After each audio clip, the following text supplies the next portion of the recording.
Haryana border पर road पर अलग अलग किसान यूनियनों की अपील पर जो किसान भाई आज अपना आंदोलन कर रहे हैं, वो सभी को मैं अपील करना चाहता हूं कि भारत सरकार आपसे चर्चा करने के लिए तैयार ही है।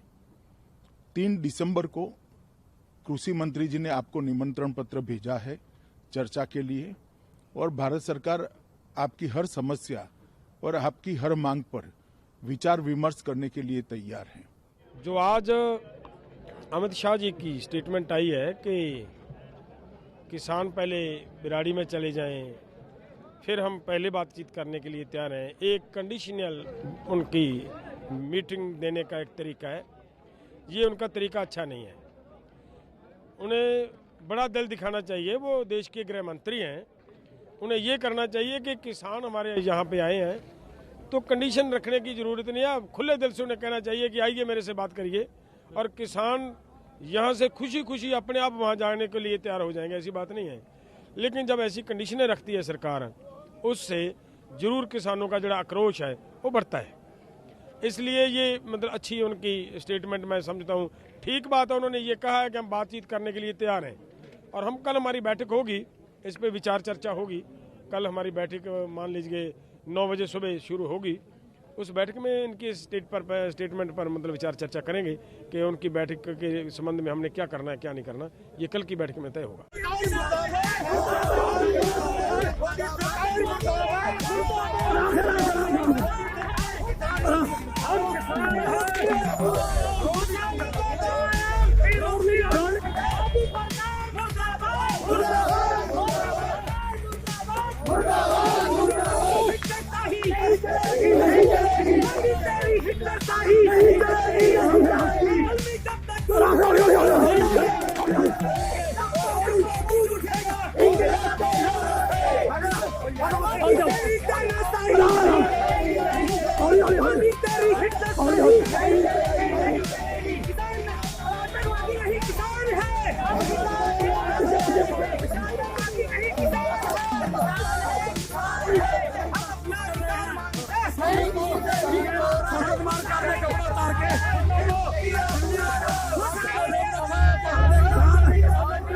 ये है कि जो एमएसपी है उसके कम पर खरीदना हो, ये एक बड़ा सवाल है। और बिजली का एक रेट, एक देश एक रेट, ये भी हमारा एक इसी में इशू है। गन्ने के भुगतान का है, तो बहुत से इशू हैं ये। जिस तरीके से पंजाब में किसान को रोका गया था, आपको भी रोका गया है, तो अब आप क्या करने की इच्छा है? मतलब हम ही यहाँ तो बैठेंगे, हम तो सरकार बातचीत करें, हमारा समाधान करें।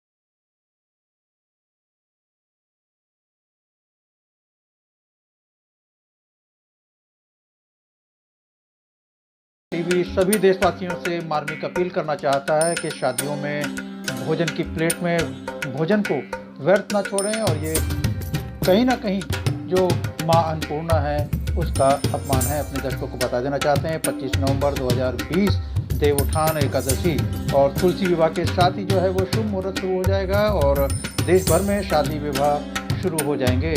आप शादियों में जाएं और खुशी के अवसर को सकारात्मक सोच से अच्छा बना देते हैं आप, तो इससे अच्छी बात तो कोई हो ही नहीं सकती। डे नाइट इंडिया टीवी देश के हर व्यक्ति से मार्मिक अपील करना चाहता है कि शादी में आप जाएं तो भोजन को उतनी मात्रा में ले जितना आप खा सकते हैं, अपनी प्लेट में उतना ही परोसें। इसके साथ ही अपने बच्चों पर भी ध्यान दें, क्योंकि बच्चे जो है प्लेट में भोजन जो है वो ज़्यादा परोस लेते हैं, और वो भोजन जो है वो नाली में जाता है और वो कूड़े में जाता है। हमारे देश में ऐसे लाखों लोग हैं जिनको 2 वक्त का भोजन भी उपलब्ध नहीं हो पाता है। शादी के जो आयोजक हैं उनसे और जो होटल वाले हैं उन सभी से जो है day night India TV appeal करना चाहता है कि उनके यहाँ पर जो भोजन बचता है उस भोजन को जो है वो एनजीओ को देते हैं, ताकि वो एनजीओ जो लगातार जो ऐसे लोग हैं जो देश में जिनको 2 वक्त का भोजन नहीं मिल पाता, उन लोगों को उस भोजन को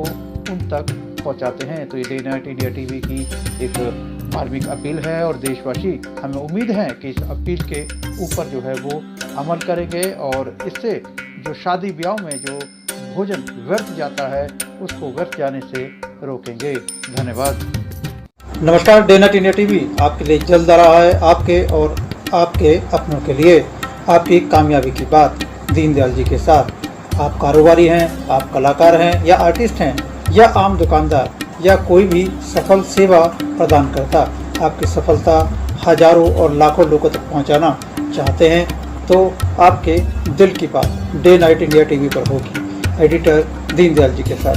तो जल्द अपनी दिल की बात हमें लिख भेजें हमारे व्हाट्सएप नंबर 9899011836 या हमारी मेल आईडी पर आप अपना मेल भेज सकते हैं। हमारी मेल आईडी है daynightindiatv@gmail.com, reshamdayal@gmail.com, deendayal.journalist@gmail.com। नियम व शर्तें लागू हैं, सभी अधिकार चैनल के पास सुरक्षित हैं। तो फिर जल्द कीजिए अपने दिल की बात हमारे साथ। यदि आप खबरों के माध्यम से हमारे YouTube channel day night India TV के साथ जुड़ना चाहते हैं तो आप चैनल को पहले सब्सक्राइब करें, लाइक करें और शेयर करें। हमारी ईमेल आईडी है deendayal.journalist@gmail.com, daynightindiatv@gmail.com। हमारा व्हाट्सएप नंबर है 9899011836।